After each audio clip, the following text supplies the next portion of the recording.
It's a voicemail unlike anything you've ever heard before. Salut tout le monde, c'est Xavier, bienvenue sur Watch Mojo français. Aujourd'hui on se retrouve pour le top 10 des gens portés disparus qui ont laissé derrière eux des enregistrements effrayants. Yes, I'm in the middle of the field. The Staple just flew some guys over. Right here going towards Javelin on both sides. Not sure if they're out of gas. There's one car here. Got chasing to the woods. Please hurry. 1 minute, this young man was a grainy image on a surveillance video. The next minute, he was gone. And police are baffled. So my absolute plea is somebody in the public does know something. They need to give the police that information so that the police have got somewhere to start looking for Corey. Dans cette liste, on va s'intéresser aux cas de personnes dont les dernières traces sont flippantes, que ce soit des enregistrements audio, vidéo, des photos ou des apparitions sur des caméras de surveillance ou en fait n'importe quelle preuve documentée. Est-ce que vous connaissez d'autres cas de nature similaire? Dites-le nous en commentaire. Numéro 10, Lars Mittank. Le cas de Lars Mittank est aussi mystérieux que troublant. Cet Allemand de 28 ans était en vacances avec des potes en Bulgarie quand il en est venu aux mains avec des inconnus à cause de football. Mittank a souffert d'une rupture d'un tympan, ce qui a fait qu'il n'a pas pu embarquer dans le même vol que ses potes pour rentrer chez lui. Et une fois ses amis partis, il a commencé à se comporter de façon très bizarre. Et ce comportement a été enregistré par les caméras de surveillance de son hôtel. Il aurait appelé sa maman en lui disant que 4 hommes cherchaient à le tuer. Mittank a été vu pour la dernière fois sur le système de surveillance de l'aéroport de Varna, en train de partir en courant dans un champ à côté. On ne l'a pas revu depuis, et la raison de sa paranoïa soudaine reste inconnue. Numéro 9, Brandon Lawson. Dans la nuit du 9 août 2013, Brandon Lawson s'est disputé avec sa partenaire Ladessa Lofton et s'est barré du domicile un peu avant minuit. Peu de temps après, il a appelé son frère Kyle en lui disant qu'il avait été chassé de la ville et qu'il était en rate d'essence. Kyle s'est inquiété que son frangin, impliqué dans le trafic de drogue, soit en plein trip. Mais suite à ça, Lawson a passé un appel étrange aux urgences en affirmant être poursuivi dans des bois. Yes, I'm in the middle of the field. The Staple just flew some guys over. Right here going towards Javelin on both sides. Not sure if they're out of gas. There's one car here. Got chasing to the woods. Please hurry. Quand Kyle et la police sont arrivés sur les lieux, ils ont trouvé le pick-up de Brandon abandonné. Aubrey, la copine de Kyle, aurait reçu un appel de Brandon qui lui a dit qu'il était un peu plus loin sur la route en train de saigner. Pourtant, on n'a plus jamais revu Brandon. Numéro 8, Corey McKeague. Le 23 septembre 2016, l'artilleur de la Royal Air Force Corey McKeague est parti boire quelques godets avec des amis à Suffolk, en Angleterre. À 3h25 le matin suivant, McKeague a été aperçu sur une caméra de surveillance passer par le cul-de-sac de Brentgovel Street. Il n'a jamais quitté l'impasse. McKeague ne s'est pas présenté au travail le lundi suivant, ce qui a lancé une enquête pour personnes disparues. On a retracé son téléphone jusqu'à une décharge, et malgré d'importants moyens déployés pour sa recherche, rien de concluant n'en est ressorti. La théorie qui prévaut, c'est que McKeague, bourré, s'est endormi dans une poubelle et a été broyé par un camion d'éboueurs. Ses restes ont pu être incinérés accidentellement à la décharge. À savoir que cette théorie est contredite par beaucoup, dont la maman de McKeague. So my absolute plea is somebody in the public does know something. They need to give the police that information so that the police have got somewhere to start looking for Corey. Numéro 7, Claudia Lawrence. Dans la nuit du 18 mars 2009, Lawrence est rentrée chez elle après le taf et a envoyé un message à une amie à 20h23. Et c'est la dernière fois qu'elle a donné signe de vie. All of a sudden, she wasn't there. It eats into you, literally eats into you all the time. And that's the not knowing what's happened. And it carries on and on and on and on. Des images de vidéosurveillance ont montré une Ford Focus claire roulée près de la maison le matin du 19 mars et freinée devant la maison de Lawrence. Malgré des années d'enquête, l'affaire était au point mort jusqu'en 2013 quand la toute nouvelle unité des crimes majeurs a été dévoilée. It was a good feeling that you had very experienced officers going over the whole thing again. Ils ont découvert que le téléphone portable de Lawrence avait été mystérieusement éteint le lendemain de sa disparition et ont aussi trouvé des empreintes digitales non identifiées chez elle. I think we're encouraged by the fact that something is happening after a rather long period of nothing happening.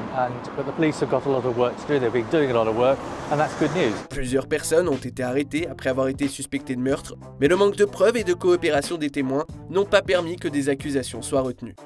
Numéro 6, Amber Tucaro. Cette jeune femme de 20 ans, appartenant à la Première Nation Cree de Mikisew en Alberta, a été vue pour la dernière fois à la sortie d'Edmonton, au Canada, le 18 août 2010. Elle a été amenée en voiture à Edmonton par un homme inconnu et n'a jamais été revue. 2 ans après sa disparition, un enregistrement téléphonique de Tuccaro discutant avec l'homme a été rendu public, où on peut l'entendre demander avec insistance le chemin qu'il prenait et leur vraie destination. You better not take me anywhere I don't want to go. I want to go into the city. Yo, we're not going in the city, are we?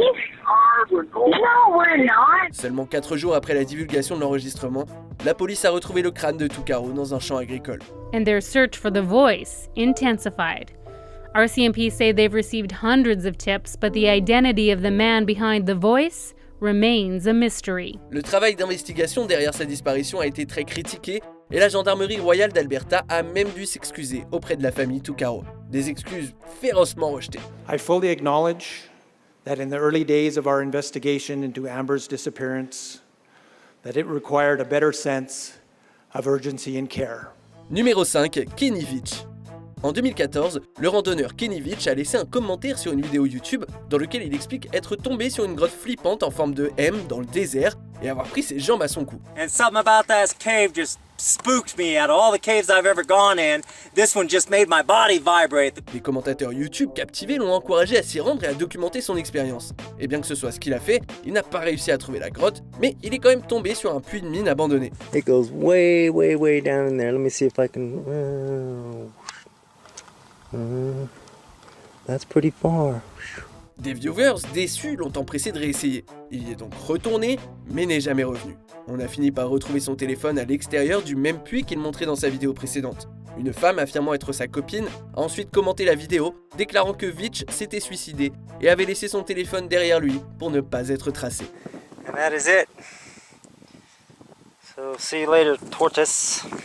Numéro 4, Trevor Deely. Le 7 décembre 2000, Trevor Deely, informaticien de 22 ans, était à une soirée de taf pour Noël dans une boîte de Dublin. So as he left the club, Trevor was in control of himself. The question is, did he come across someone later who was to become instrumental in his disappearance? Deely a quitté la boîte à 3h25 du matin et s'est arrêté au travail où il a brièvement échangé avec un homme mystérieux habillé en noir devant le portail du bâtiment. So who is he? And is it possible he followed Trevor after this?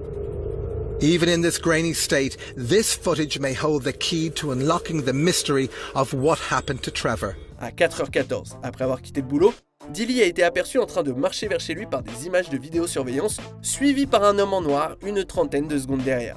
It's this man here I believe we should be focusing on. Captured on camera less than 30 seconds after Trevor. Is he the same man Trevor met outside his office minutes earlier? La police pense que c'est le même homme qui a parlé à Deely. Malheureusement, c'est le dernier enregistrement connu de Deely et depuis, l'affaire n'a pas avancé. L'homme reste non identifié et personne ne sait de quoi ils ont parlé ou pourquoi Deely semblait se faire suivre. Numéro 3, Brian Shaffer. En 2006, Shaffer était étudiant en médecine à l'université d'État d'Ohio. Dans la nuit du 31 mars, Shaffer et son pote William Florence ont fait la tournée des bars pour fêter le spring break.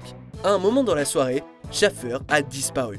1 minute, this young man was a grainy image on a surveillance video. The next minute, he was gone. And police are baffled. Les policiers ont scruté les images de vidéosurveillance à l'extérieur du bar le Ugly Tuna Saloon, où l'on voit Shaffer discuter avec 2 femmes. Il les a quittés et a marché vers le bar, mais jamais on ne le voit sortir sur les images. We've seen Brian go back off the camera and we're unable to locate him leaving the building. Every exit is covered by a camera. Brian is never caught on camera leaving the bar. C'est la seule sortie accessible au public connu, ce qui laisse les enquêteurs perplexes. C'est possible que les caméras qui balayent continuellement ou celles dirigées manuellement l'aient juste manqué.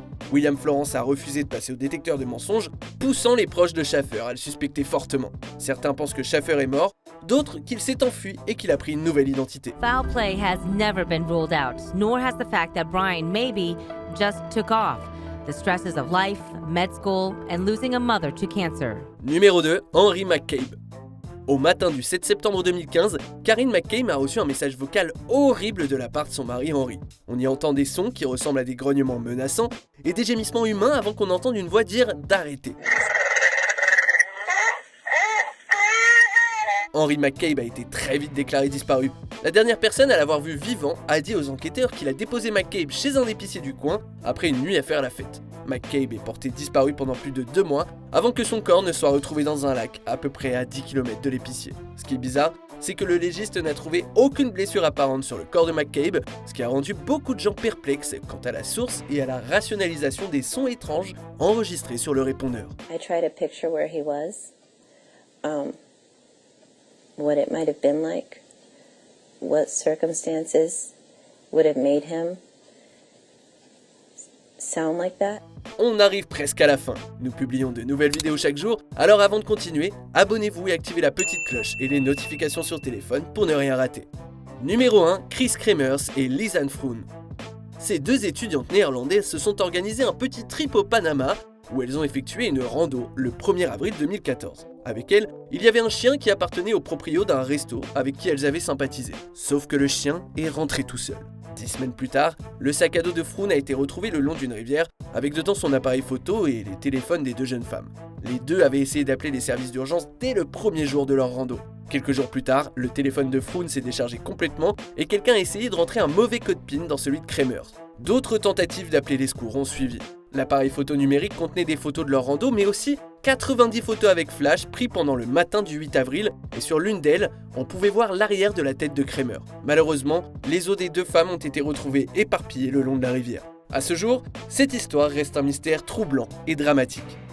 Que pensez-vous de notre sélection? Dites-le nous en commentaire et checkez cette autre super vidéo de WatchMojo français.